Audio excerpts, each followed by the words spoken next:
Every day, something dramatic happens in the Caribbean that affects our lives. We'll give you the details. We'll give you the facts on Caribbean Perspective with Eddie Frederick. Here's Eddie Frederick.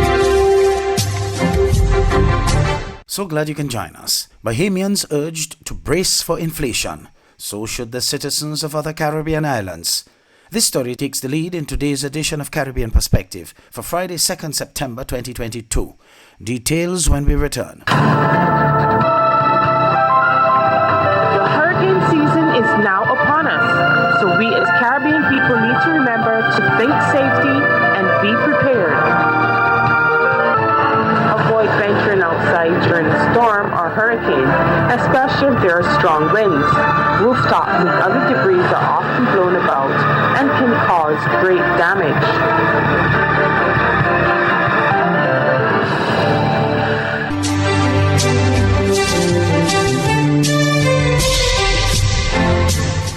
Welcome back. Bahamian Prime Minister and Minister of Finance Philip Davis encourages frugality in response to inflation in the country. Other Caribbean citizens should take heed. Details in this ZNS News item. Central Bank's prediction echoing the forewarning Prime Minister, the Honorable Philip Davis, recently shared, and that's that inflation will continue to rise in the coming months. Davis sharing as much following a recent meeting of central bank governors who predicted the situation would worsen before it improves. Bahamians then are urged to be frugal. Even though there are signs that are so inherently contradictory when you look at all what I call the economic indices that speaks to whether inflation is going to be stabilized and or it's going to be a runaway horse as it has been. And from their prognosis, it seems that we are in for yet a rough ride for another few months. Hence, they're talking about lowering the interest rate again or increasing the interest rates, and so those are some of the things. The International Monetary Fund has predicted inflation here in the Bahamas could hit 7.5 this year. We just have to continue to watch, try to do the things that we could do. A lot of it is beyond our control, and all we can do is just work with what we can control. That's some of the things we can do. I'll advise that they be vigilant, be frugal, and let us work together to combat the challenges that we have for inflation. After an absence of 2 years, the Independence Day Parade returned to the Queen's Park Savannah in Trinidad and Tobago with some familiar sights and some new ones. TV6's Jewel Brown brings you some of the sights and sounds at Wednesday's 60th anniversary celebrations of Trinidad and Tobago. The Independence Day Parade, which took place on the 60th anniversary of Trinidad and Tobago's independence, featured something new that also drew on elements of the past.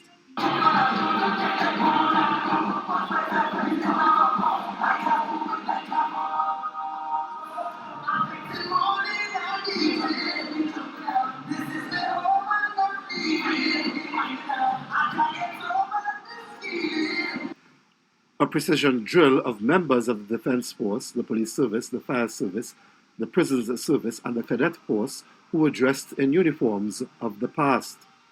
It was announced there were 35 members of the interagency precision drill team aged 15 to 47, and they performed an armed and unarmed display of over 2,000 precision drill movements. It had been 2 years since the last Independence Day Parade had occurred at the Queen's Park Savannah, as the parade was cancelled in 2020 and 2021 because of concerns regarding the COVID-19 pandemic at that time. On Wednesday, there was a line to enter the grandstand, displays of patriotism there, and in the viewing area on the eastern side of the parade square. Before the parade commenced, there were the arrivals at the grandstand, including Prime Minister Dr. Keith Rowley, who arrived without his wife. In a video recorded by Express senior photographer Jermaine Cruikshank at the Fire Service's Independence Day luncheon, the Prime Minister explained why Mrs. Rowley was absent. I have not been to you as Prime Minister without my wife. This is the first time I've done that. But she had a choice between coming to the party and going to meet her 4-year-old granddaughter. So she chose to go meet the granddaughter. But she said the best wishes because she said she knows that good music you play here today. And I may not dance, but I let her know that you were dancing. At the Savannah, the parade began after the arrival of the head of state and Commander-in-Chief of the Armed Forces of Trinidad and Tobago, President Paula May Weeks. And there were sights not seen in the past 2 years in the Savannah, such as the march past by members of the Defense Force and the Protective Services, a flyby from the Air Guard, and the procession of protective services and military vehicles.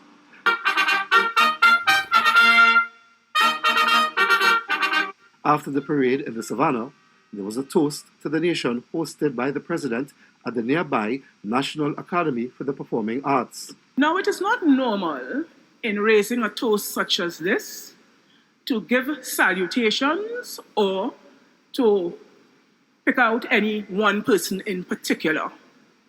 But I am going to give myself presidential license this morning. If you have a problem, speak with me after. And I take the occasion to welcome on your behalf and on my own behalf the Most Honorable Andrew Holness, Prime Minister of Jamaica, and his delegation. The President then delivered her toast. Happy independence to the nation.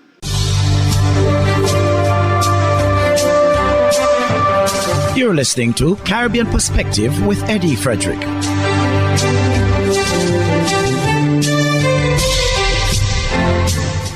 Prime Minister of Trinidad and Tobago tells members of the police service to defend themselves and not to waver in the discharge of their lawful duty when faced with violent criminals. TV6 News was at the event. Jewel Brown reports. The Services Independence Day luncheon at its administration building. During the Independence Day parade, the police service colors, its sacred flag, was displayed for the first time.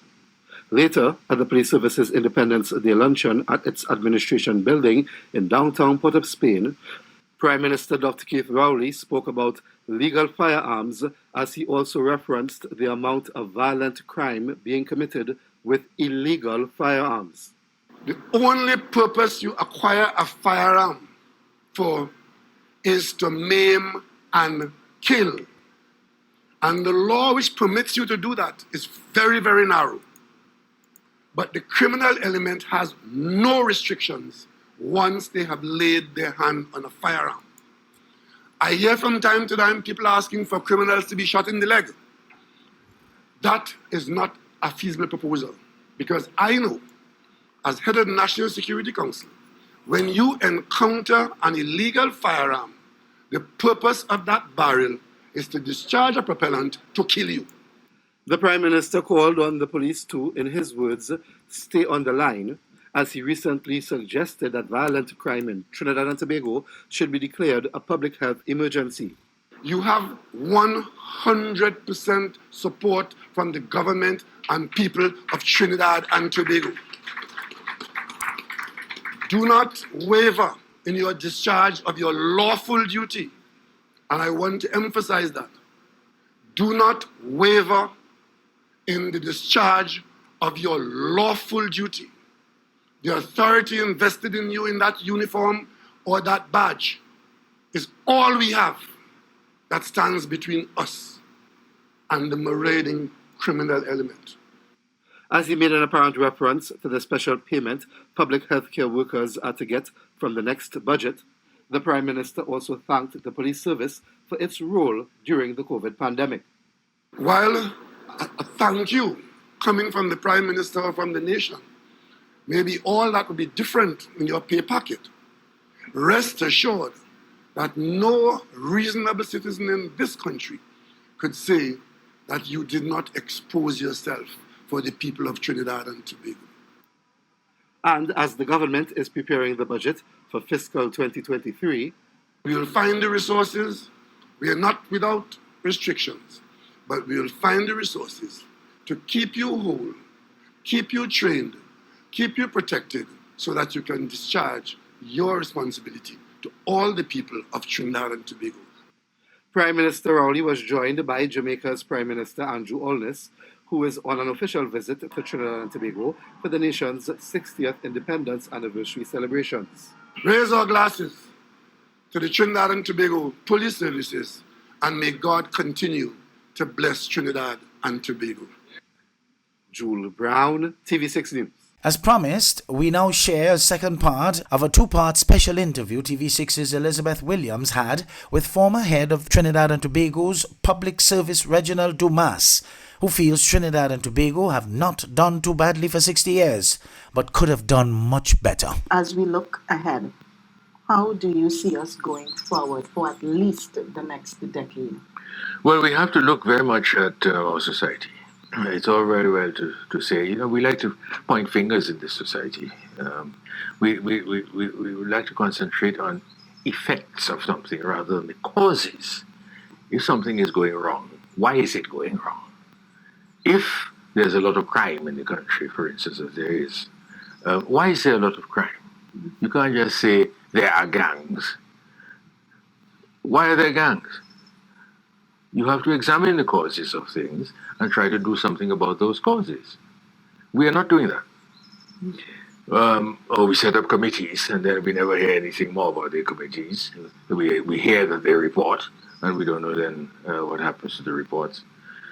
So we have to step back, look at ourselves, say why are certain things happening and why are certain things not happening in society?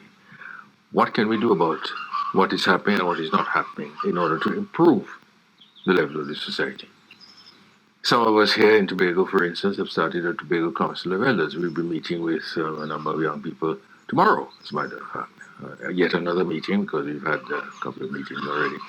If there's a widening gap between the young and the not so young, why is that happening?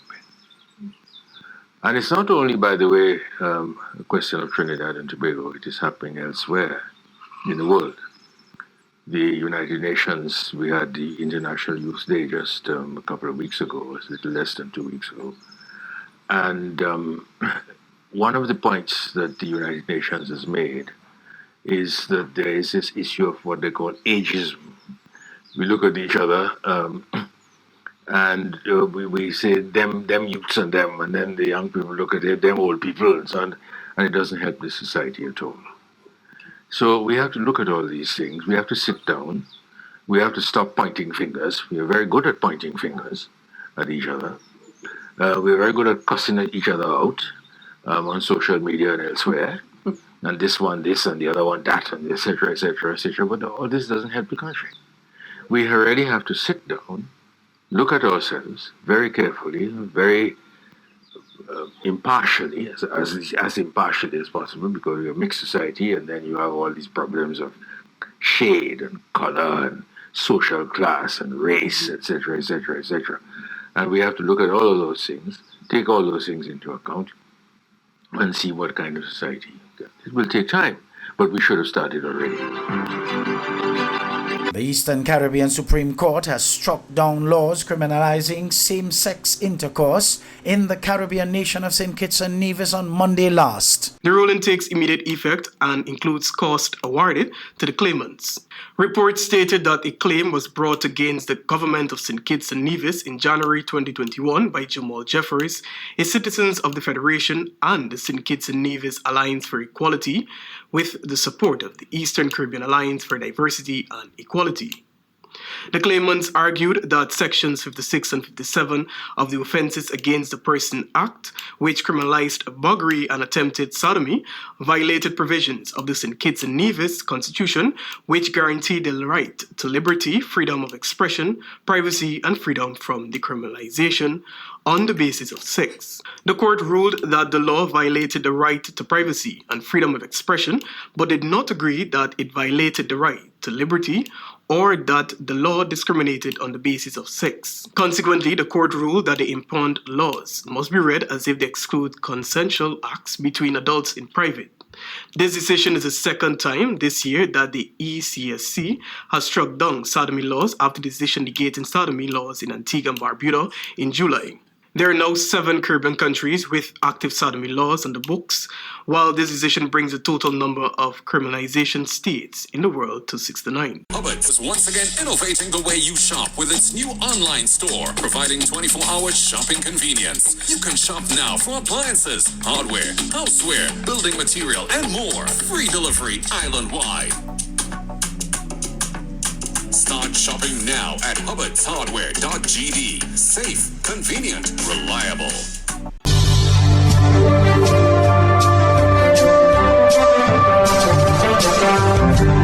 I am Eddie Frederick, wishing you a restful weekend. This has been Caribbean Perspective, a whole new approach to highlighting developments in the Caribbean. In the meantime, please continue to log on to CaribbeanPerspective.com for more daily news and more.